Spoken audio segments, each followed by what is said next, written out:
नमस्कार साथियों, आप सभी का स्वागत है एक बार फिर से हमारे परिवार वन प्लेटफॉर्म जॉब में। तो दोस्तों, झारखंड सीजीएल की आप तैयारी कर रहे हैं और समान गणित मैथ से काफ़ी लोग कह रहे थे कि सर गणित के पेपर लेकर आइए, किस तरीके का मैथ आखिर पूछा जाता है परीक्षा में, कैसा पैटर्न आएगा। दोस्तों, मैथ के आज टॉप 10 प्रश्न लेकर आए हैं। ठीक है, कैसे आप मैथ को बना सकते हैं शॉर्ट ट्रिक में। ठीक है, तो जेएसएससी सीजीएल की आप परीक्षा की तैयारी कर रहे हैं, एक बार आप एग्ज़ाम में जाने से पहले सवाल की बार आप देखना काफ़ी इम्पोर्टेंट है। दोस्तों, चलते हैं सवाल की ओर। देखिए, ये सामान्य गणित, ये सवाल पूछा हुआ सवाल है सीजीएल में। ठीक है, ऐसे समद्विबाहु समकोण त्रिभुज का क्षेत्रफल ज्ञात कीजिए जिसका कर्ण 8 सेंटीमीटर है। हाइपोटेन्यूस दिया हुआ है, कर्ण दिया हुआ है। बताइए दोस्तों, कौन सा ऑप्शन लग रहा है कि आपका करेक्ट हो जाएगा। हमारे कमेंट बॉक्स पे कमेंट करके आप इसका उत्तर भी दे सकते हैं। तो दोस्तों, समद्विबाहु समकोण त्रिभुज की बात अगर हम करें, ठीक है, यहाँ दिया हुआ है। ठीक है, समद्विबाहु समकोण त्रिभुज की बात करें तो इसका कर्ण दे रखा है 8 सेंटीमीटर। ये मेरा हो गया। ठीक है, और इसके सामने वाला हो गया मेरा कर्ण, ये मेरा 8 सेंटीमीटर मेरा दिया हुआ है। ठीक है, और समद्विबाहु समकोण त्रिभुज का क्षेत्रफल दिया हुआ, तो मेरा ये दिया हुआ है। और लंब मेरा जो है, और ये मेरा बेस है, ये हमको दिया हुआ नहीं है। तो हम लोग लिख सकते हैं, इसको x मान लेते हैं, बेस को x और लंबाई को x मान लिए। ठीक है,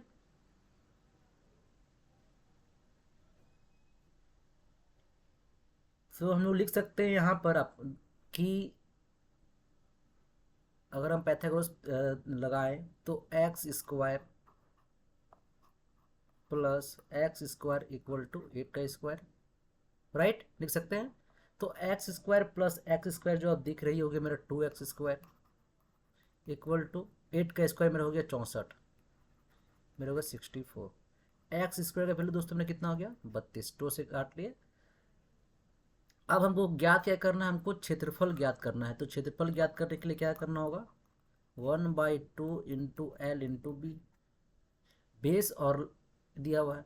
तो मेरा एल दिया हुआ है एक्स और बेस दिया हुआ है एक्स। 1/2 एक्स स्क्वायर का वैल्यू मेरा 32 दिया हुआ दोस्तों, 2 से काट लिए 16 सेंटीमीटर स्क्वायर। कौन से ऑप्शन में है, ऑप्शन नंबर बी हो जाएगा दोस्तों इसका करेक्ट आंसर। ठीक है, ऑप्शन नंबर बी जो भी साथी कह रहे हैं उन सभी का बिल्कुल करेक्ट हो जाएगा जी। आगे सवाल देखिए, स्क्रीन पे दिख रहा होगा कि x, ठीक है, एक्स क्यू माइनस ए वाई क्यू का मान ज्ञात करें यदि x माइनस वाई का वैल्यू 4 है तो एक्स वाई 12 है। बताइए, अच्छा प्रश्न है।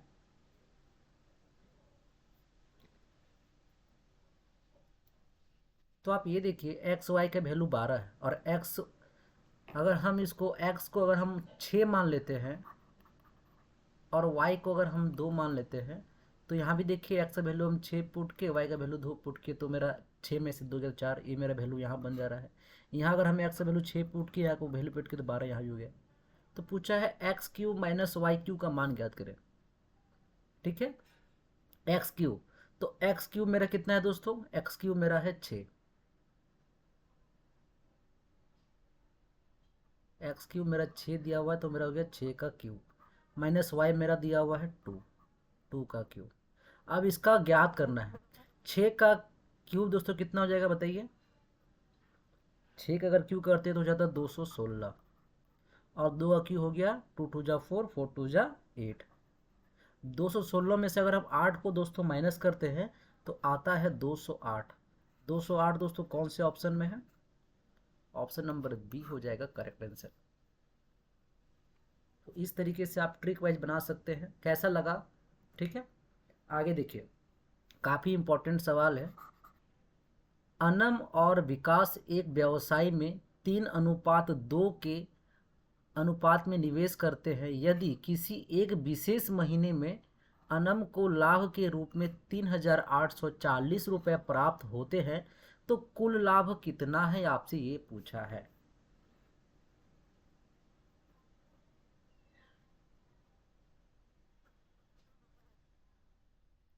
ये हो गया मेरा अनम और ये हो गया मेरा विकास, ठीक है। और ये पूछा है यदि किसी एक विशेष महीना, महीना दिया हुआ नहीं है, फिर कितना महीना में कितना लाभ हुआ। अनम का लाभ दिया हुआ, अनम का दिया हुआ रेशियो 3 और इधर विकास का रेशियो दिया हुआ 2। अनम का लाभ दिया हुआ, जो अनम है ना, अनम का लाभ दिया हुआ 3,840, तो अनम का लाभ 3,840 बटा अनम का रेशियो कितना दोस्तों 3।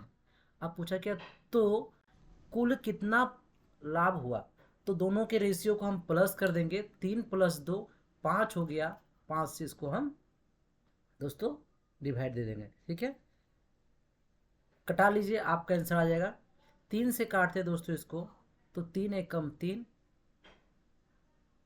3 2 जा 6, 3 8 जा 24, 0 का 0, ठीक है। अब हम 1280 को 5 से मल्टीप्लाई करेंगे तो दोस्तों 6400 आ जाएगा, ऑप्शन नंबर डी। जो भी साथी डी ऑप्शन कह रहे हैं उन सभी का बिल्कुल करेक्ट है। देखिए इतना बड़ा प्रश्न आप देख रहे हैं, आंसर कितना शॉर्ट में निकाला है। तो इस तरीके से आप बड़े से बड़े सवाल को देखकर आप घबराइए नहीं, जो बोल रहा है आप बस प्रश्न पढ़ते जाइए और लिखते जाइए, आपका उत्तर ऑटोमेटिक बनना स्टार्ट हो जाएगा।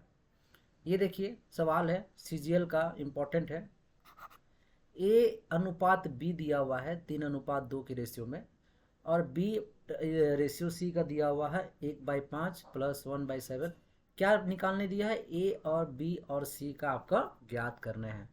दोस्तों बटा में जब इस तरह का रहे ना तो हम क्या करते हैं, क्रॉस मल्टीप्लिकेशन कर देते हैं, ठीक है। तो क्या दिया यहाँ पर पढ़िएगा,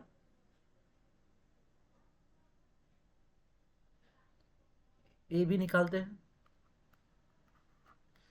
तो ए भी मेरा क्या निकल जाएगा, 3 3 जा 9, 9 को लिख दिया। अब बी के लिए 2 7 जा 14। अब इसको करते इसी तरीके से बी और सी को, बी कहते हैं 7 1 जा 7 और 5 1 जा 5, कर दिया। अब पूछा क्या है, ए बी सी ज्ञात करने, हमें फाइंड क्या करना है दोस्तों, A/B/C हमको निकालने हैं। तो मेरे ए बी कितना दिया दोस्तों, ए बी मेरा दिया हुआ है 9 और ये 14, और बी सी मेरा क्या दिया हुआ है 7 और 5। क्लियर। हम एक चीज़ सिखाए थे कि इस तरह का आप जब आ जाए तो करना क्या है, जो उसका नियरेस्ट सामने जो जगह खाली है ऑटोमेटिक उसका रूप ग्रहण कर लेगा, ठीक है। देखिए सामने वाला कर दिया, सामने वाला ग्रहण कर लिया। अब इसको मल्टीप्लीकेशन करते हैं, 9 7 जा दोस्तों 63 और 14 7 जाओ 98, 14 5 70, ठीक है।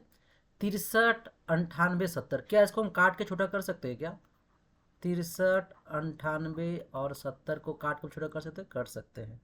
काट देते हैं 7 के टेबल से, 7 9 जा 63, 7 से काटिए 14 बार में, 7 से काटिए 10 बार में। कौन से ऑप्शन में है, 9:14:10, option number C. Option number C जो भी फ्रेंड्स कह रहे हैं उन सभी का बिल्कुल करेक्ट हो जाएगा, ठीक है। आगे देखते दोस्तों, ये 5वां नंबर सवाल है आपके स्क्रीन पे, कि एक त्रिभुज में यदि इसके दो कोणों का योग तीसरे कोणों के बराबर है तो त्रिभुज, तो यह कौन सा त्रिभुज है आपको ये बताने हैं। दोस्तों त्रिभुज का जो तीनों कोण होते हैं ना उनका योग कितना होता है, 180 डिग्री होता है, ठीक है। और यहाँ क्या कह रहा है कि एक त्रिभुज में यदि दो कोणों का योग तीसरे कोण के बराबर है, ठीक है, तो इसमें क्या होता है कि दो कोण का योग तीसरे कोण के बराबर है तो वो समकोण कहलाता है, ठीक है। कौन सा त्रिभुज कहलाता है, समकोण। ऑप्शन नंबर डी जो भी फ्रेंड्स कह रहे हैं उन सभी का बिल्कुल करेक्ट हो जाएगा, समकोण। ये रहा दोस्तों नंबर 6 आपके स्क्रीन पे सवाल है, यदि A Q plus B Q equal to 72 है और ए बी 8 है तो ए बी का मान आपसे पूछा है, क्या होगा?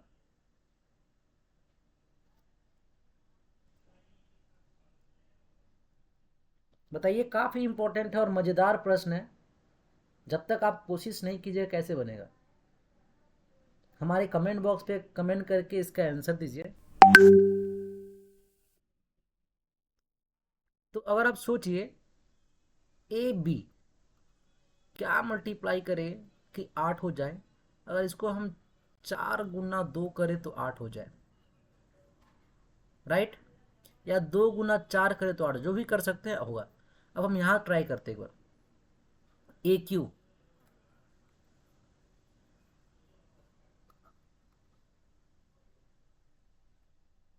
तो ए का वैल्यू अगर मान लेते हैं 4 का क्यूब मेरा हो गया दोस्तों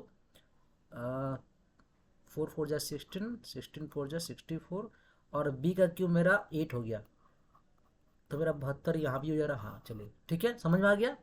तो हम ए का वैल्यू मेरा यहाँ हो गया दोस्तों 4, और बी का वैल्यू मेरा हो गया 2। आप पूछा है ए और बी का मान क्या है? ए और बी को जोड़ दिए तो 4 + 2 6। ऑप्शन नंबर दोस्तों जो भी साथी सी कह रहे हैं उन सभी का बिल्कुल करेक्ट है।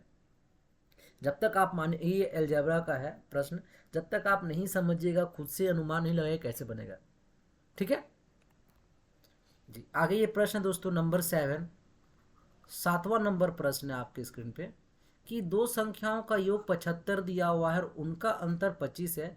दोनों संख्याओं का गुणनफल आपसे पूछा है। गुणनफल, गुणनफल क्या होगा? दोनों संख्याओं का गुणनफल, मल्टीप्लीकेशन। देखिए इस तरह का सवाल है ना, सबसे शॉर्ट ट्रिक अगर मैं बताऊं आपको, ठीक है? तो क्या करेंगे, दो संख्याओं का योग 75 है और उनका अंतर 25 है, ठीक है? तो एक बार दोनों को सम करके, योग करके, दोनों संख्या को योग करके 2 से डिवाइड देंगे। अगर हम 75 + 25 को जोड़ दे और डिवाइडेड बाई 2 कर दे, कितना आ जाए? 100/2 माने 50, 50 आया। एक बार और क्या करेंगे, दोनों संख्याओं को माइनस करके 2 से डिवाइड देंगे। 75 - 25/2 कितना गया? 50/2 माने हो गया 25। अब कह रहा दोनों संख्याओं गुणनफल, 50 और 25 का गुणनफल करते हैं दोस्तों, कितना आ जाएगा? 1250। 1250 कौन सा ऑप्शन में है, हमें कमेंट करके बताइए। 1250 कौन सा ऑप्शन में है? Option number B. जो भी साथी ऑप्शन नंबर बी कह रहे हैं उन सभी का बिल्कुल करेक्ट हो जाएगा। देखिए एक और सवाल लेकर आए हैं उसी तरीके से, नंबर 8 समझिएगा। यदि दो धनात्मक पूर्णांक का योग 80 है और उनका अंतर 20 है तो संख्याओं का वर्गों का अंतर पूछा है। किसका पूछा है? वर्गों का अंतर।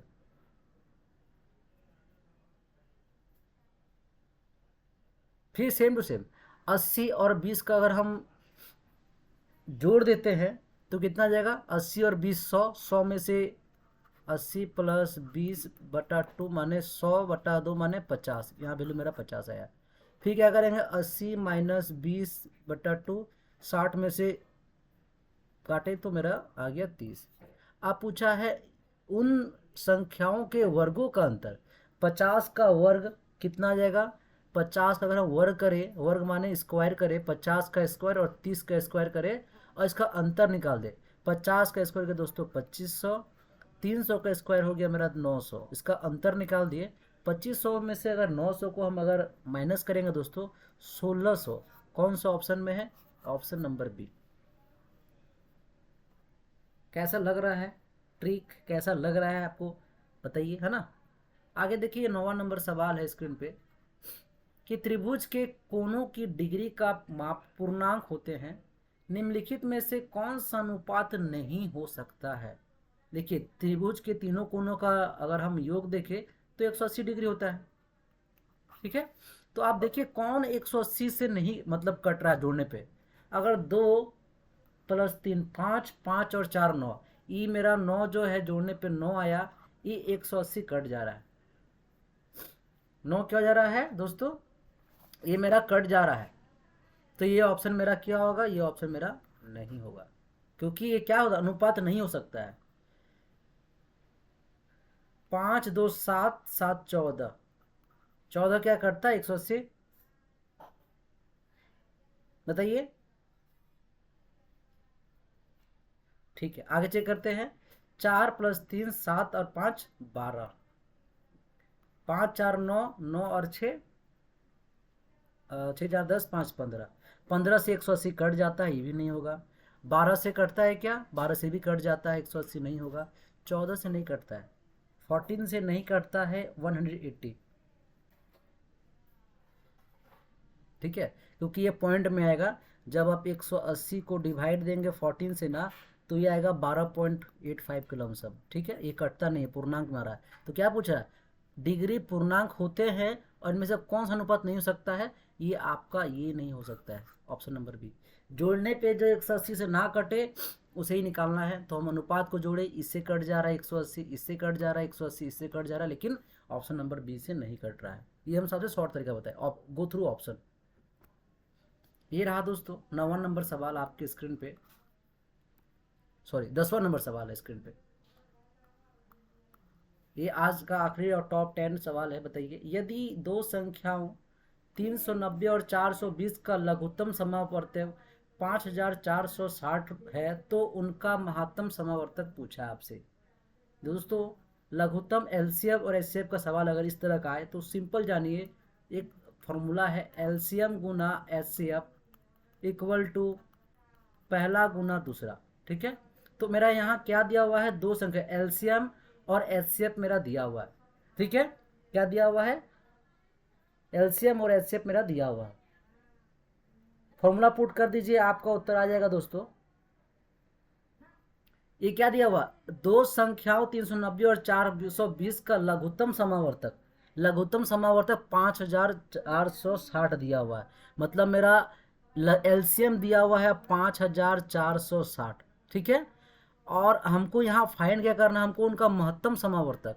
लघुत्तम तो मेरा दिया हुआ है, मतलब एलसीएम दिया हुआ है, हमको एचसीएफ फाइंड करना है। एचसीएफ हमको फाइंड करना, तो एचसीएफ लिख दिए। पहला संख्या क्या है, पहला संख्या 390 है, दूसरा संख्या मेरा क्या है 420 है। ठीक है, अब इसको तो आप आराम से फाइंड कर देंगे, एचसीएफ इक्वल टू 390 गुना 420 बटा 5460, जीरो से जीरो खत्म हो गया दोस्तों। ठीक है, ये कट गया 30 बार में। ठीक है, ये कट गया मेरा 420। ठीक है, 42 से काटे दोस्तों, ये कट गया मेरा पूरा पूरा बार में। ठीक है, तो बचा मेरा क्या, ये बचा मेरा 30। एच से मेरा कितना आया, एच से मेरा आ गया दोस्तों 30, ऑप्शन नंबर ए। 390 4 जीरो से जीरो पहले कटा चुके थे, 42 से काटे, 42 आपका बार में कट गया, और 390 को 30 बार में काटे, आपका ऑप्शन नंबर ए आ गया सर करेक्ट आंसर। एचसीएफ मेरा क्या आया दोस्तों 30 आया, कटा लेंगे आपका उत्तर आ जाएगा। ठीक है, तो दोस्तों इस तरीके से आप बना सकते हैं सवाल को। कैसा लगा क्लास हमारा, और ऐसा ही प्रश्न आपको मिलेंगे मैथ से, तो आप दोस्तों हमारे चैनल पे सब्सक्राइब कर लीजिए और अपने दोस्तों को शेयर भी करें ताकि वो लोग जुड़े और क्लास हमारे यहाँ से करें। ठीक है दोस्तों, आज के लिए इतना ही, धन्यवाद।